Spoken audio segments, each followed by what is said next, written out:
जय श्री राधे। आनंद आशुलिपि पत्र का अंक 33, प्रतिलेखन संख्या 33, गति 60 शब्द प्रति मिनट, कुल शब्द 500। डिक्टेशन प्रारंभ करें। महोदय, आप सब विज्ञान या प्रशासन या अन्य क्षेत्रों के विख्यात लोग हैं। विराम। आपके बीच आकर और इस समारोह में भाग लेकर मुझे गौरव का अनुभव हो रहा है। विराम। विज्ञान के विभिन्न क्षेत्रों में इस पुरस्कार को पाने वालों को मैं बधाई देती हूँ। विराम। डॉक्टर शांति स्वरूप भटनागर से हम सब परिचित थे और उनका परिचय यहाँ देने की कोई आवश्यकता नहीं प्रतीत होती। विराम। वह हमारे देश में विज्ञान के संगठित अनुसंधान के एक मुख्य स्तंभ थे। वे एक महान विज्ञान प्रशासक भी थे। विराम। उनके वैज्ञानिक नेतृत्व और मेरे पिताजी के राजनीतिक नेतृत्व के समन्वय से नेहरू भटनागर प्रभाव का उद्गम हुआ और वैज्ञानिक एवं औद्योगिक अनुसंधान परिषद की नींव पड़ी। विराम। और उस परिषद के फलस्वरूप परमाणु ऊर्जा प्रतिष्ठान की स्थापना हुई, जिसके पीछे एक और जीवंत वैज्ञानिक प्रशासक और एक महान व्यक्तित्व के धनी डॉक्टर होमी भामा थे। विराम। पैरा। श्री हक्सर के संस्मरणों से मुझे भी उस क्षण की याद ताज़ा हो आई जब उनमें से कुछ महान वैज्ञानिक एक साथ मिले थे। विराम। उनमें से 3 मेरे साथ एक जहाज में थे, जबकि मैं पढ़ाई के लिए इंग्लैंड जा रही थी और शायद यही कारण है कि अब भी मुझे हवाई यात्रा की अपेक्षा समुद्री यात्रा करना अधिक रुचिकर लगता है। विराम। वह मेरे जीवन का एक बहुत उल्लेखनीय अनुभव था, क्योंकि प्रत्येक क्षण एक प्रकार की सीख का क्षण था। विराम।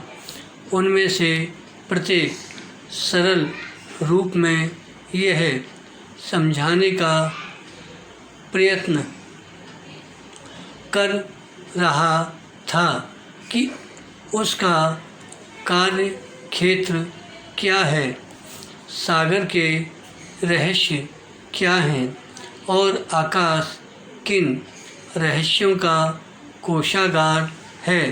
विराम। ये पुरस्कार जो डॉक्टर भटनागर के नाम पर दिए जा रहे हैं, उनके स्वयं के स्फूर्तिपद व्यक्तित्व के प्रति उचित श्रद्धांजलि है और युवा वैज्ञानिकों के लिए प्रेरणाप्रद है। ब्राह्म, मेरे पिताजी ने एक अवसर पर कहा था,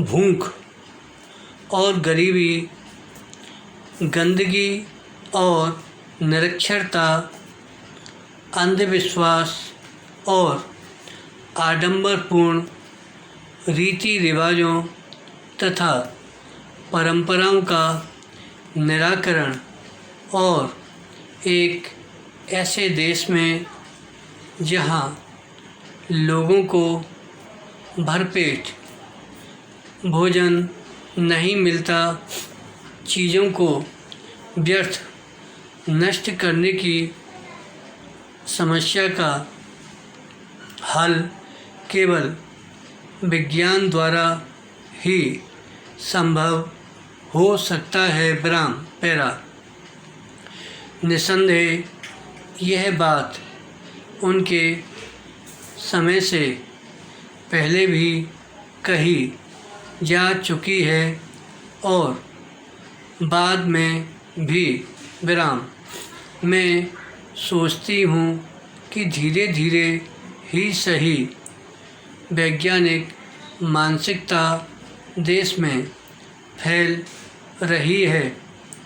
यह सही है कि प्रायः उसका टकराव उन बातों से होता रहता है जो अतार्किक हैं और अंधविश्वास पर आधारित हैं, और हमारे बीच ऐसे वैज्ञानिक भी हैं जिनका प्रयोगशालाओं में एक भिन्न प्रकार का व्यक्तित्व होता है और घरों में भिन्न प्रकार का। ब्राह्म, फिर भी हम इस दिशा में आगे बढ़ते जा रहे हैं। श्री हक्सर ने वैज्ञानिकों के समुदाय का उल्लेख किया है। ब्राह्म, लेकिन क्या सचमुच कोई समुदाय या लोगों का समूह या दो व्यक्तियों का साथ ऐसा होता है जिसमें कुछ न कुछ प्रतिस्पर्धा न होती हो?